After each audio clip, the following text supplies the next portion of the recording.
www.potonapoto www.potonapoto, ça dit que toi na poto, tokotika la kaka na poto avec l'ami d'ombre, babi moto epela, moto epela na poto, kembo alege moyo lele, kembo yo mama alege moyo lele, tobine la gangolo na hosana, kembo alege moyo lele, poto na hosana, kembo alege moyo lele.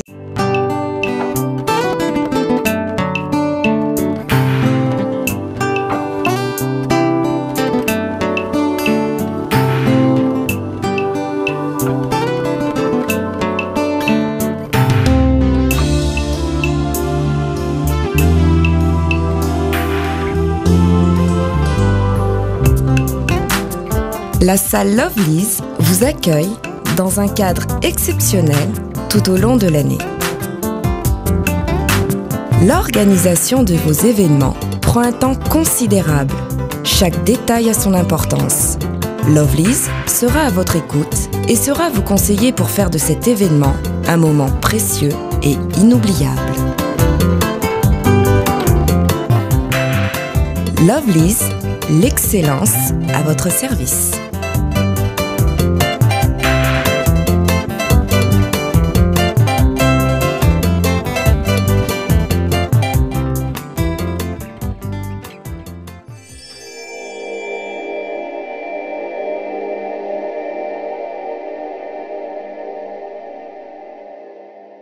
Je suis bel et bien sur www.potonapoto.com, le site des professionnels, le site des grands. Aujourd'hui, ce soir, je reçois pour vous Ken Piana. La mine de vous, les patrons de ce site, les big boss, Flossie la Belle des Belles, Ornella, il y a Darnel, Moantote. Ornella, merci beaucoup à toi, les seuls Héléniques, Kodiamboka, Yaouili, Moucheni, Yaaba, Leki, Abdul Mvondo, l'Invondoske. Ken Piana, bonsoir. Bonsoir, mon frère, Abdul Mvondo Angola. Wana Pirvia Bankale l'international wana penaza mutabadani pova Jimmy Belau Adel Jogo Bagou danger yo Kaboueti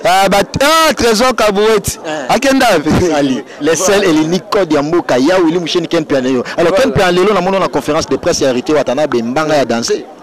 na ba conférence tout na ya ba artiste et tout. Sauf na Béatrice Hôtel depuis Fungama aux deuxième fois na conférence. Yali bosso ala yanani. Te première conférence na yaka na hôtel aux ya Fabregas wana ba bomba biso na chambre moko ya muke kuna po ba journaliste bazala pe na salle ou chambre. Te chambre wana ba te soki ezalaki salle ou bien chambre po za espace à muke donc tellement ba journaliste ba ra mingi te espace ba pesa biso wana na habite soki ezalaka chambre ou bien salle. Nazo ba différence ngote. Alors Ken Piana somo critiquer des amis c'est bon c'est que bon na problème particulier. Na critiquer ndeni to senga ba Béatrice ba me mabiso place to za na conférence. Soit ba meni biso to kei na lakisi yo to mesurer combien de kilomètres l'espace. Bino bolinga mutelo ba vérité biso to big na ba sa ba conférence de presse ba mise belé les gars na pays inaperçu mais pourquoi au saliga show à Fabro? Deuxième conférence na yeli awa yango deuxième. Dépôt banda chronique. Depuis hôtel Fungami deuxième conférence na yango Cisco américain star américaine. Star américain Cisco ça na Venise bitumbe bima kuna yo bien Madame Babou. Jakinda na maître Babunda wana yeba neza il solo kala. Alors quel a un problème particulier na Mark House? Kotangela nga ba komba ba tuté na ba émission des références. Te awa to te ngana na solana Ken Piana te uri no conférence de presse awa daga c'est muto tuni kombo wana na yebi enamte asala ni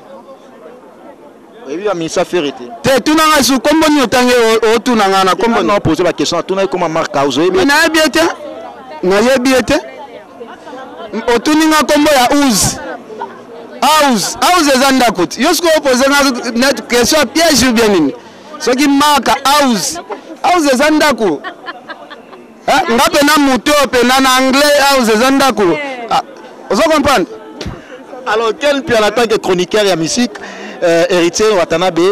album le simité bakati maboko mais ces derniers temps sankara de kunta lukena mbeli merci beaucoup ozolo ba album amuto simbité na habité ngate aloba ibongo mais aloba ibongo album yango ezobetati yo za na ville sel bafle batiaka na ville oke mutu tu azokita na gare centrale fa yoka musique tobima na tokende na babafle yango so batiaka musique ya nani chaque jour tobimika brusquement bafle eza wana au centre ya ville tobima na toyoka musique ya nani oyo ebetaka air tout na kati ya kini ya nani mais héritier ndazo abetaka te. Alors, pour la question, on a Sankara de Kouta, le héritier Watanabe Nambeli. Yo pour en tant que chroniqueur et musique, conseil numéro à Sankara, parce que dans Batumsu, membre du bureau Babi, Sankara de Kouta a commis colonel. Alors, yo tant que chroniqueur et musique, au Yamba Bangonios tout, conseil numéro ça. Merci beaucoup. Au moni déjà question posée à Sankara de Kouta. Sankara de Kouta de 1, Azala colonel te, Azal bandit te, Sankara de Kouta a papa na batumachete te. Wana eza nango stratégie peut-être. Batumsu pe babimisaka album abimisa album bal na chambre. Mais stratégie mbelane zo terroriser même ba fan peut-être ya musicien wana ba moni mabsu ba fan o ba comprendre ba sa mabsu na maîtriser ma ramte babi o mende na mo lukisa mbeli boy po abai atie maboko na ya alors Sankara a lukisa e na stratégie wana ke atie maboko na akata e yango mona te no quelque part ba mo benge colonel. Merci beaucoup. Sankara de Kouta eza musala na ye mais je pense que botikande ko komisa lisolango grave parce que nga atambola na Sankara pe na mona na nga lichette moko asimbaka te héritier za ndeko na ye bautana ba onge musique maison mais peut-être eza façon pe ya koselega ba marketing azotiele makelele tout comme Ken Piana lelo comme proche beaucoup plus na de la forêt en mo le bela pe ma mérité beaucoup plus na ndenge ya mabel lelo nezo le bela fabo. Siko yozo ngandeni yozo ngana za pire musicien mobo o de gozo lo bela mamba wata mutu mo ba souffler la bi wata na comme sou beaucoup plus wata o critiquer abi ba bomba ba la chambre OK là il salle la conférence de presse fabo mais ça lango salo nazo expliquer salo to gendara eza pas même monene na piscine siko na lo baté est-ce que ça lisum parce que na qui a sous au critiquer Dadimo la non azaba niveau ma solo bo sur la tête na ma Karine Mokonde pourtant bokina Afrique du Sud na Karine Mokonde au critiquer pe Karine Mokonde bi non na Afrique du Sud ala na influence par rapport na Karine Mokonde tikalio au futi billet ala na ba Cardozo mama na ba Abdou mais yozo ba te Karine Mokonde ndenga zana tu peux savoir référence par rapport à Karine Mokonde parce que ça m'a le passé toujours on a le passé pour que dans le présent ça va ouais ça va. Le passé, le passé, tout le monde a pu mususu na majorité, a comme opposant mususu na majorité, c'est bon. Yo na monyo kananga, donc ozu micro na yo, opposé na ba komba bato, zo mo bino bato bobe bisabulo. Ozu micro na yo batindi yo piéger, okomo tu nangati ozu olongoli ndaku kombo o to ebeli na français maison, o memango house na ninga anglais. Il y a une question pour comment on a été ça marque na uzwana c'est que ndaku eza marque yo ebike eza na français marque house siko chango na anglais au mélanger maintenant to ebi ba piège wana yo so mona mutaza na kombo ya bongo on a ba kombo salité ya ba kombo salité jamais koza la kombo mutu et koza la kombo mutu jamais. Loba peut-être maman abina botaki oza vilain ngate wana so ba ko mutaza na komba bongo seke maman na bango botaye aza vilain ba fandisaka e trop na ndaku ke mwana moko bo aza vilain msu mbanga mulai o mamba mbanga mulai neto mona la forme mwana ngulu donc ba fandisaka e trop na palais peut-être akozo ndaku kombo ya house po bato bafandaka trop na ndaku bapesa ba kombo ya ba house wana ozotuna na ndimite ke boga neti yo bokozwa kombo papa ozwa kombo bongo Willy Moucheni le seul et l'unique code ya mboka ya Willy Moucheni Abdul Mfondo le voilà osa na émission est-ce que moni na lati chapeau pona kasi jour osala na mutu émission mutu nyonso oyo moni aka oyebiso na problème na Ken Piana otala da émission mona sala na marque au chapeau otala da émission na sala mona émission mona sala na marque au chapeau na habité bondeni na comprendre ote. Alors Ken Piana to évolué Ken Piana lelo oyo tant que journaliste et chroniqueur et musique autant il a 5 chroniqueurs influents ya internet 5 chroniqueurs influents. Bon, pour na bikeno film na yebi zelaka sina expliquer oti na bandana nous master ngai Vincent Toulouse aza influent te Vincent eza ko reconnaître lelo la voix du peuple eza un site moko te ba olanda ngoko lega Vincent to lo ba père en vérité nazwi master na ngai Frank Stemai aza influent pe na poto tala nga aza hypocrite te o comprendre natangeli yo déjà combien de journalistes natangeli yo tolo ba maloba pa lobosani na basi siko natangi Karine Mokonzi